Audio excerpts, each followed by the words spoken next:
بسم الله الرحمن الرحيم الحمد لله رب العالمين والصلاة والسلام على سيد المرسلين وعلى آله وصحبه أجمعين أما بعد فقد قال الله تعالى في القرآن المجيد إن رحمة الله قريب من المحسنين صدق الله العظيم وقال النبي صلى الله عليه وسلم في رواية الترمذي إن عظم الجزاء مع عظم البلاء وإن الله إذا أحب قوما ابتلاهم إلى آخر الحديث رب اشرح لي صدري ويسر لي أمري واحلل عقدة من لساني يفقه قولي سبحانك لا علم لنا إلا ما علمتنا إنك أنت العليم الحكيم فسهل يا إلهي كل صعب بحرمة سيد الأبرار سهل رب ارحمهما كما ربياني صغيرا وإني أعوذ بالله أن أكون في نفسي عظيما وعند الله صغيرا جزى الله عنا محمدا صلى الله عليه وسلم بما هو أهله. Toutes les louanges appartiennent à Allah subhanahu wa ta'ala, le tout clément, le tout miséricordieux, celui qui nous a permis de venir vers la maison, cette maison bénie, la masjid, pour accomplir une de nos obligations, la salatul jum'ah. Allah subhanahu wa ta'ala fasse que nous puissions toujours lui rendre gloire à travers ses ondes, à travers notre obéissance à Allah subhanahu wa ta'ala, et en suivant le mode de vie et l'enseignement de Rasulullah sallallahu alayhi wa sallam. Le Eid de la semaine Jumu'ah, là où ce n'est qu'une répétition, il est important d'envoyer en abondance les salutations sur Rasulullah sallallahu alayhi wa sallam. Allah subhanahu wa ta'ala éprouve et il a éprouvé dans de nombreuses occasions cette communauté de Rasulullah sallallahu alayhi wa sallam. Et l'épreuve en islam, les épreuves d'une façon générale en islam ne sont pas un signe de mécontentement d'Allah subhanahu wa ta'ala. Pour le croyant, il suffit de relire la vie de Rasulullah sallallahu alayhi wa sallam pour comprendre combien Rasulullah sallallahu alayhi wa sallam il a été éprouvé. Et ce signe qu'Allah subhanahu wa ta'ala met dans les cœurs de tous les hommes pieux, de tous les anbiya alayhi wa salatu wa salam, dans le cœur de tous ses amis, c'est un signe de tranquillité et de satisfaction intérieure. Derrière les épreuves, c'est l'issue qui compte, c'est le résultat final qui compte. وَالْعَاقِبَةُ لِلْمُتَّقِينَ. La fin heureuse appartient à ceux qui craignent Allah subhanahu wa ta'ala. وَالْعَاقِبَةُ لِلتَّقْوَى. La fin heureuse appartient à la piété, c'est-à-dire les personnes qui cultivent et qui s'embellissent de la crainte d'Allah subhanahu wa ta'ala. Sans aucun doute, ces personnes voient dans ces épreuves une promotion spirituelle, une élévation de statut auprès d'Allah subhanahu wa ta'ala. Et Rasulullah sallallahu alayhi wa sallam, il a dit Inna 'idhamal jaza'i ma'a 'idhamil bala'i. L'ampleur de la récompense est proportionnelle à l'ampleur de l'épreuve. Plus l'épreuve elle est dure, plus les récompenses sont énormes. Les récompenses sont énormes. وَإِنَّ اللَّهَ إِذَا أَحَبَّ قَوْمًا ابْتَلَاهُمْ. Et quand Allah subhanahu wa ta'ala aime un peuple, il l'éprouve. Parce qu'il connaît ce peuple-là, il a une capacité de résistance. Aujourd'hui on parle de résilience, c'est la même chose. Une capacité de résistance, une force de iman qui fait que Allah subhanahu wa ta'ala les éprouve parce que ces personnes-là ont la capacité d'accueillir à bras ouverts la satisfaction d'Allah subhanahu wa ta'ala sans jamais se plaindre. L'ampleur de la récompense est proportionnelle à l'ampleur de l'épreuve. Et quand Allah subhanahu wa ta'ala aime un peuple, il l'éprouve. Et la plus grande épreuve de cette communauté, elle est à venir. La plus grande épreuve de cette communauté, elle est à venir. En la personne de Dajjal. En la personne de l'Antéchrist. Allahu Akbar. Ce sera une épreuve où chacun saura où il est. Soit dans le bien, soit dans le mal. Parmi nos croyances, et ce n'est pas une fiction, ce n'est pas une légende. Dajjal, sa venue, ce n'est pas une légende. Ce n'est pas une fiction. La venue de Isa, alayhi salatu wassalam, qui est vivant. Son retour, ce n'est pas une légende, ce n'est pas une fiction, mais c'est réel. Son retour doit se passer. À travers le Coran, à travers les ahadiths de Rasulullah sallallahu alayhi wa sallam, Isa alayhi salatu wa salam, il va revenir. Et sa venue a pour mission de tuer Dajjal et de montrer qu'est-ce qui est vrai et qu'est-ce qui est faux. Ce n'est pas une légende. La venue de Dajjal, ce n'est pas une légende. Et Allah subhanahu wa ta'ala, il nous a donné les moyens de surmonter ces épreuves. Derrière chaque épreuve, il y a une porte de sortie. Les Sahaba radiallahu anhum, ils ont compris cela de Rasulullah sallallahu alayhi wa sallam. L'antéchrist, Dajjal, lorsqu'il va venir, il aura une durée sur terre de 40 jours. Les 3 premiers jours seront anormaux. Le premier jour durera une année. Le deuxième jour, 1 mois. Et le troisième jour, 1 semaine. Lorsque Rasulullah sallallahu alayhi wa sallam est en train de développer ce hadith, il est en train de mentionner cela, regardez. Pourtant, un jour qui dure 1 année, 1 jour, deuxième jour, 1 mois, troisième jour, 1 semaine, c'est quelque chose d'extraordinaire, d'anormal. Et de plus, Dajjal, il va monopoliser la nourriture mondiale. Toute la richesse matérielle sera avec Dajjal. Et regardez qu'est-ce que les Sahaba radiallahu anhum, ils ne sont pas perturbés. Le premier souci des Sahaba radiallahu anhum, c'est de poser à Rasulullah sallallahu alayhi wa sallam cette question. Au prophète d'Allah, lorsque le premier jour va durer 1 année, comment on va faire la salah? Subhanallah. Comment on va faire la salah?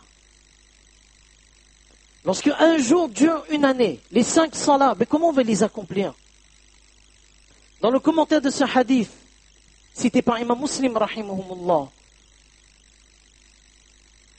les savants disent, les Sahaba radiallahu anhum, lorsqu'ils ont posé cette question, ils savaient pertinemment que Allah subhanahu wa ta'ala, quelles que soient les épreuves, quelles que soient les situations, il nous a donné toujours une porte de sortie. Et cette porte de sortie, c'est de rester loin des interdits et de mettre en ordre ce qu'Allah subhanahu wa ta'ala nous a donné. À travers la salat, il y a une force exceptionnelle qui fait que, quelle que soit l'épreuve, le mal qui est en face de moi, Inch'Allah, il y aura une issue favorable.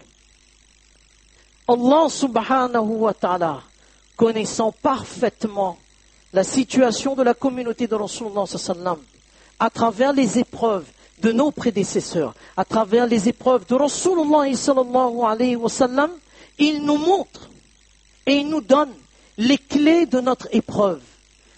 Reviens vers Allah subhanahu wa ta'ala, reviens vers lui.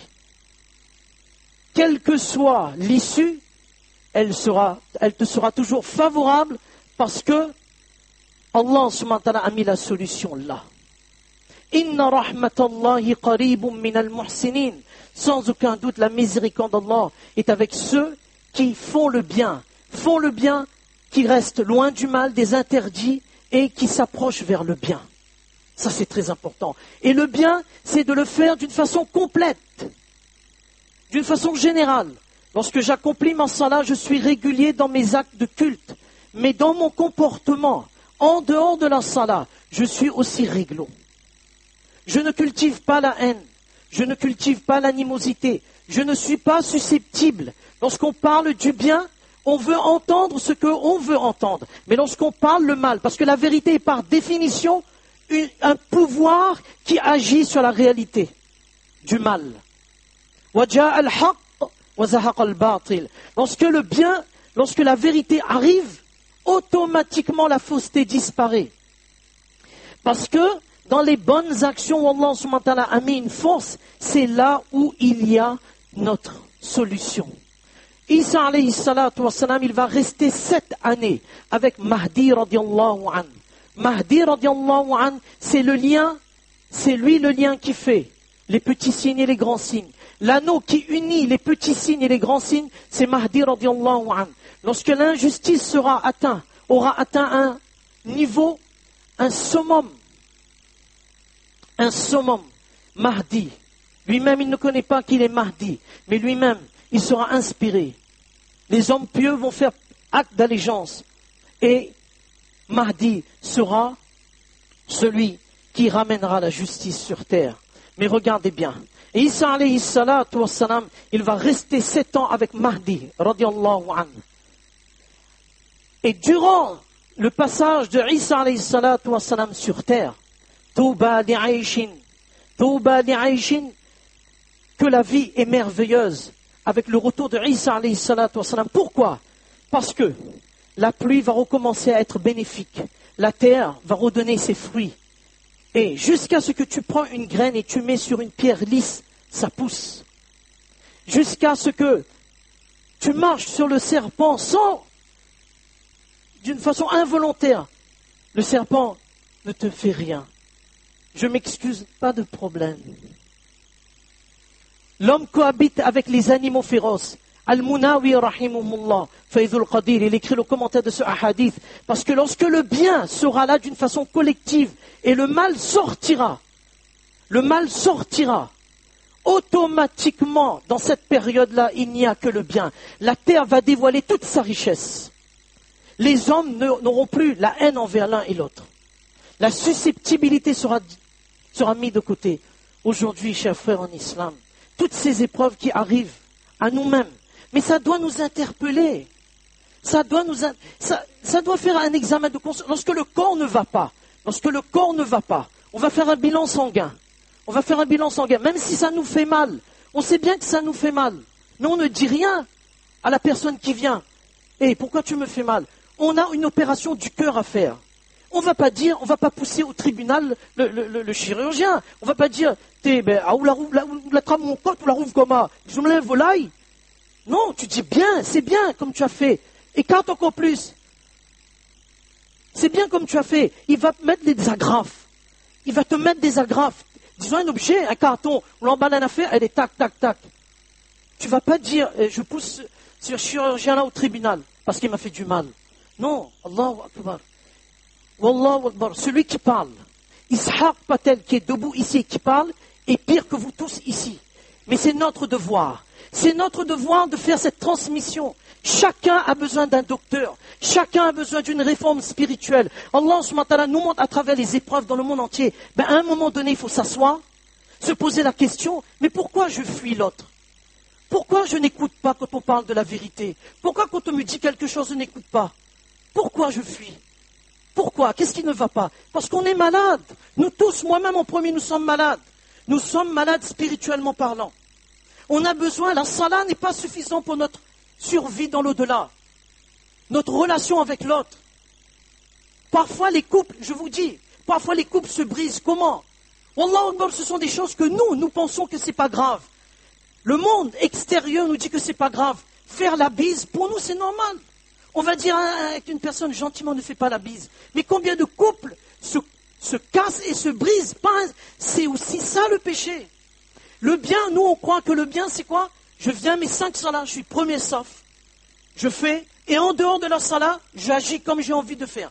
Le mot d'ordre c'est je suis libre, je fais comme j'ai envie de faire. Mais pouvons-nous répondre? Avec un savant on va lui répondre. On va se mettre en colère, pas de souci. Mais qu'est-ce qu'on va répondre à Allah subhanahu wa ta'ala? On va dire que, oh Allah, j'étais libre, hein. Moi je suis libre, hein. On vit dans un pays où on est libre. Hein. On va répondre ça à Allah. Combien de couples, on prend des exemples, combien de couples se fâchent, mais pour rien. Le contrôle de la langue. Et parfois, Allahu Akbar, parfois, et on attend des conférences, on attend des think tanks pour résorber et essayer de résoudre le problème dans le monde. Mais c'est nous-mêmes le problème. Nous-mêmes le problème. Il faut savoir dire que, stop, allez, je m'arrête. Pendant tout ce temps-là, mettez un petit diable, maintenant, Inch'Allah, je viens un petit ange. Mais tout le monde est malade. À part les Anbiya alayhimus salatu wassalam, il faut se faire son mea culpa. Celui qui parle en premier, il fait son mea culpa. Il faut se dire que, mais tiens, j'ai tel défaut, mais il faut que je change. Ah, il faut que j'arrête. Combien de couples se brisent? Une chose simple, très simple. Parfois, alors le couple, le mari, il va voir la femme de la voisine. La femme de la voisine qui est aussi mariée. Le mec, il est marié, l'autre, il est marié. Allez, qu'est-ce qu'on s'est dit? Allez, on va prendre un petit déjeuner ensemble. Mais quelqu'un qui nous voit, dit, mais pourquoi lui, il prend un petit déjeuner avec l'autre et la femme? Ben, Allahu Akbar. Ce sont pour nous des choses qui sont normales. Mais pour Allah, ce n'est pas normal. Et on s'étonne qu'il y a des brisures dans le couple. On s'étonne. Pour rien, on se fâche. On vole l'autre, on trompe l'autre. Pour nous, c'est pas grave. La vie continue. C'est comme si le péché, et ça c'est le message de Dajjal, il nous a donné ce message bien longtemps. Lorsque Tamim Dari radiallahu anhu, le prêtre chrétien qui est devenu l'islam lorsqu'il a vu Dajjal, il a dit, ah, c'est ça, waouh, qui, hein?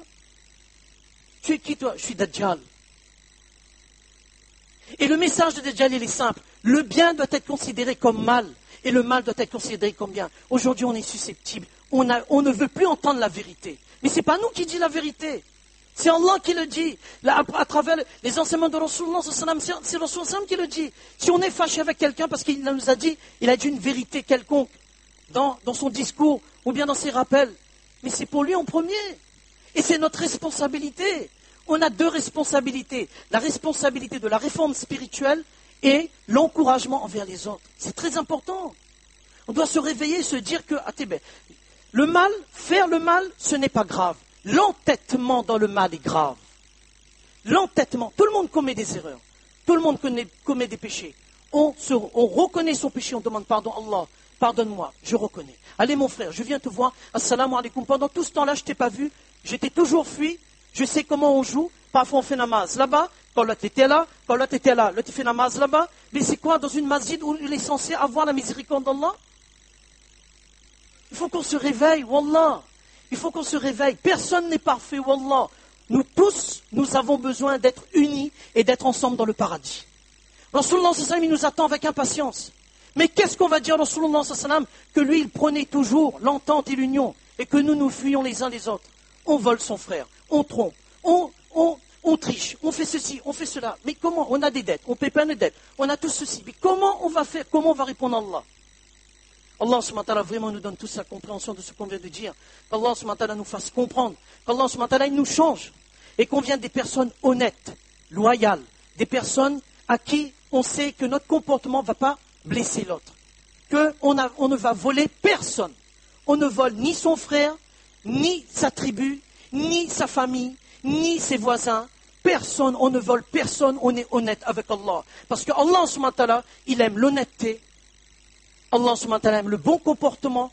Allah subhanahu wa ta'ala, il aime la transparence et la sincérité. Allah subhanahu wa ta'ala nous donne tous la compréhension de ce qu'on vient de dire. Inch'Allah, fa jazakumullah khaira, ahsan al-jaza fi ad-darain. Jazakumullah khaira.